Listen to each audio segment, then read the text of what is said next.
Shalom shalom, shimiye Imana kongera kubona aka kanya, gushimiye nawe ko ugiye gufata umwanya wawe ngo wumve iyi audio, ni iby'umugisha kuri wowe.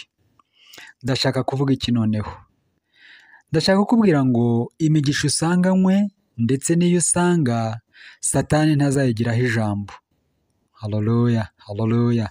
Imigisha usanganywe ndetse n'iyo usanga Satani ntazayigiraho ijambo. Reka dusangire ijambo ry'Imana, ni umurongo umwe gusa mu butumwa bwiza bwa Yesu Kristo bwanditswe na Matayo, igice cya 16 umurongo wa 18. Noneho nanjye reka nkubwire, uri Petero, ni ukuvuga ibuye, kandi kuri urwo rutare nzubakaho umuryango wanjye, ndetse n'urupfu ntiruzabasha kuwutsinda. Aho hari muri Bibiliya ijambo ry'Imana. Muri Bibiliya yera handitse gute?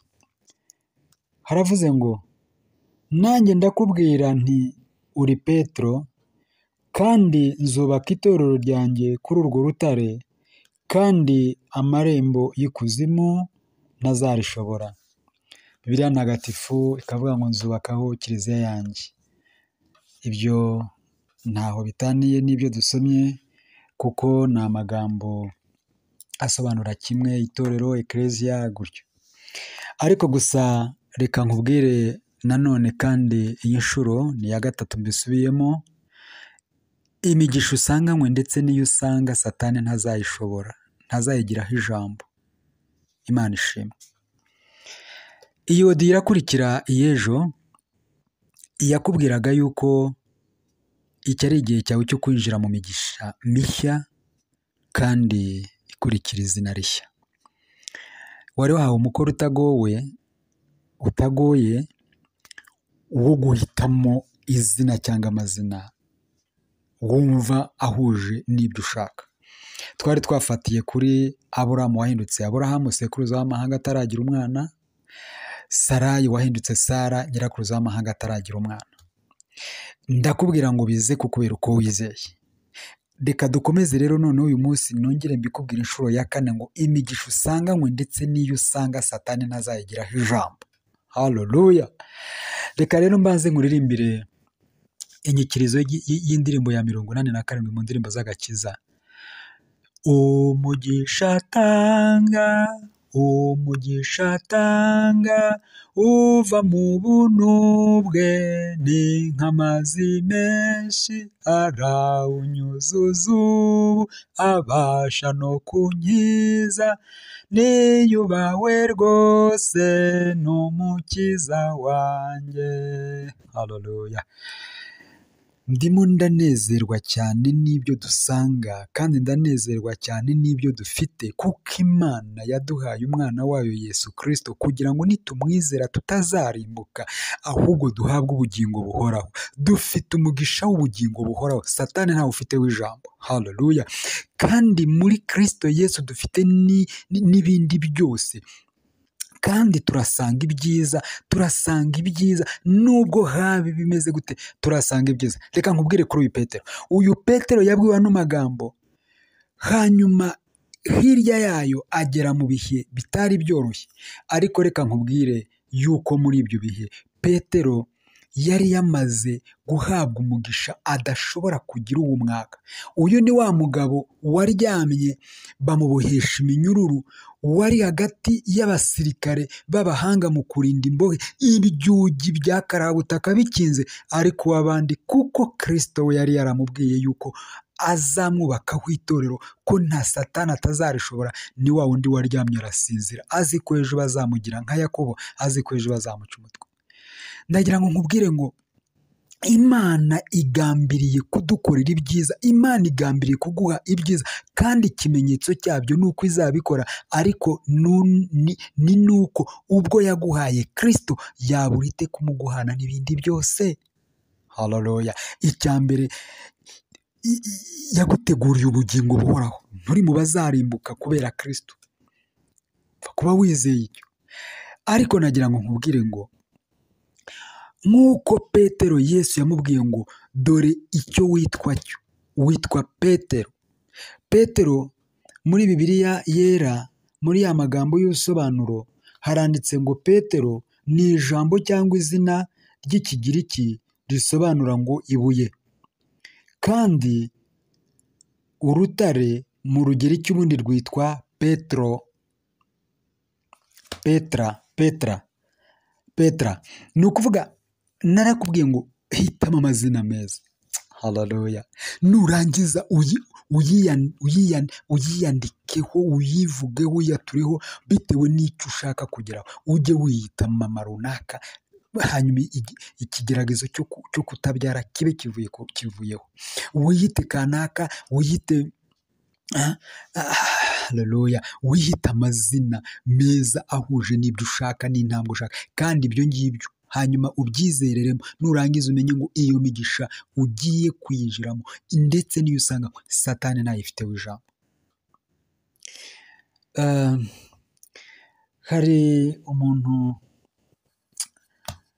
amaze iminsi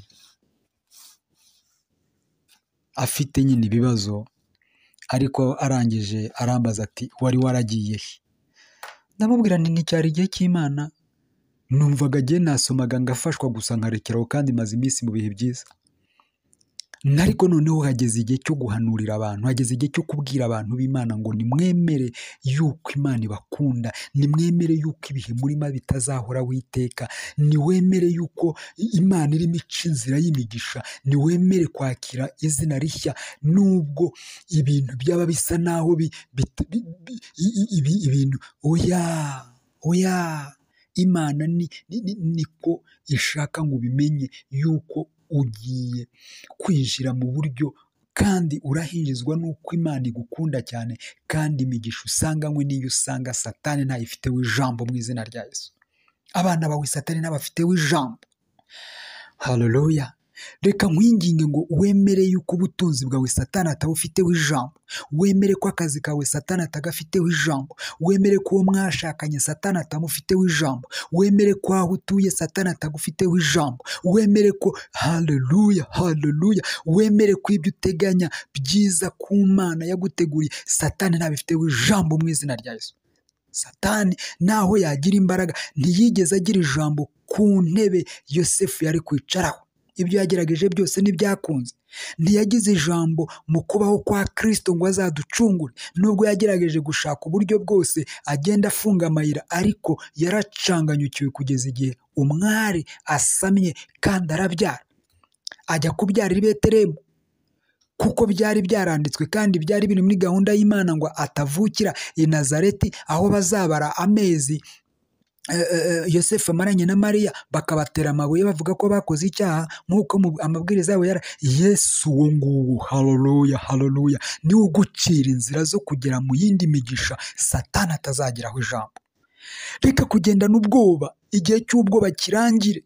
Reka tugende twemye kuko Imana iduhetse mu mugongo, kandi duhekanye n'imigisha yatugeneye muri Kristo Yesu. Sinzi icyo nakora ngo nkumvishe yuko uri umunyamugisha, kandi iyo usanganywe n'iyo ugiye kwinjiramo Satani ntayifiteho ijambo.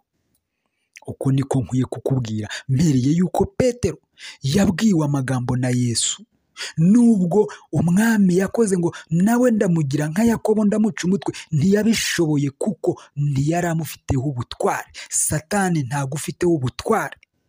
Haleluya. Satani ntafite ubutware ku kintu cyawe na kimwe, kubw'imbaraga z'Imana n'amaraso ya Yesu Kristo n'umusaraba wabambwe akazuka. Imana ishimwe. Reka ndekere ahangaha, nibwira ko ntabwo ari ibyo kwemezwa nuko nkomeje kuvuga, ntabwo ari ibyo kwemezwa nuko oya, ndakwinginga ngo wizere ijambo ry'Imana. Ndakwinginga ngo wemere icyo Imana ivugana nawe mu ijambo ryayo, wemere yuko Imana iragukunda bitangaje. Haleluya. Imana ntiyakugeneye ibibi, ahubwo ibyo yibwira kugukorera ni ibyiza, nk'uko biri muri Yeremiya 29:11. Imana ibyo yibwira kugukorera ni ibyiza, si ibibi. Ntukangwe n'inkuba zakubita, ntukangwe n'imirabyo yarabya. Haleluya. Turabona abantu bizeye Imana barakomeje kuyiringira kugeza ubwo ibahaye ibyo yari yarasezeranye mu ijambo ryayo. Imana iragusezeranya ibyiza mu ijambo ryayo, ntabwo ari igira imikoresha, irankoresha nk'uko yakoresha n'undi, ariko uyu mwanya ubwo ufungura ukaba wumva, ubwo urimo utega amatwi, emera icyo Imana ivugana nawe, kandi uko wizera niko bibasha kukubera. Haleluya! Imana ni nziza ibihe byose, kandi ibihe byose Imana ni nziza. Kuri wowe ni nziza, kuri jye ni nziza, ku itorero ryawe ni nziza. Kandi Imana si ingome, si umwana w'umuntu ngo yibeye, si n'umwana w'umuntu ngo yicuze. Nta mpamvu yo kukugirira nabi, nta mpamvu yo kukubabaza. Imibabaro si iy'Imana, si yo yakugeneye. Nagira ngo ubanze umenye neza yuko Imana yakugambiriyeho ibyiza. Ntukange uyu munsi n'ibyo urimo. Hari inzira nziza Imana ikugezaho. Imbere y'Abisirayeli hari inyanja, hirya no hino ari imisozi, cyangwa ruguru no hepfo, inyuma ari ingabo za Farawo. Bari hagati, kurusha uko uyu munsi waba uri wumva ibibazo bikuzengurutse. Haleluya! Ariko Imana ibwira Mose ngo babwire bakomeze bagende. Uyu munsi ndavuga nk'uko Mose yavuze ngo wikangwa n'ibyo, komeza utumbira Imana, sunika imbere. Ibihindizo by'ibyuma izabicamo kabiri, iraca inzira. Imigisha yawe ntabwo Satani azayigiraho ijambo mu izina rya Yesu Kristo. Urakoze cyane, ndumva nta kindi nagusaba, ni bibiri gusa: izere Imana n'ijambo ryayo, wizere ubuhanuzi buturutse mu ijambo ry'Imana, kandi bukugezeho ku gihe cyabwo. Ukomere kandi nuko ku mutima, wiragize Imana kandi usenga Imana uyiringiye cyane. Icya kabiri, babiri cyangwa batatu bahuje umutima bakagira icyo basaba, Imana izabikora. Navuga ngo ntabwo nakwima umwanya mu gihe waba uwukeneye, kandi niba hari utekereje ko wakoherereza iyi audio ngo nawe amenye ko Imana imukunda, imigisha afite niyo asanga Satani atazayigiraho ijambo, uyimwoherereze.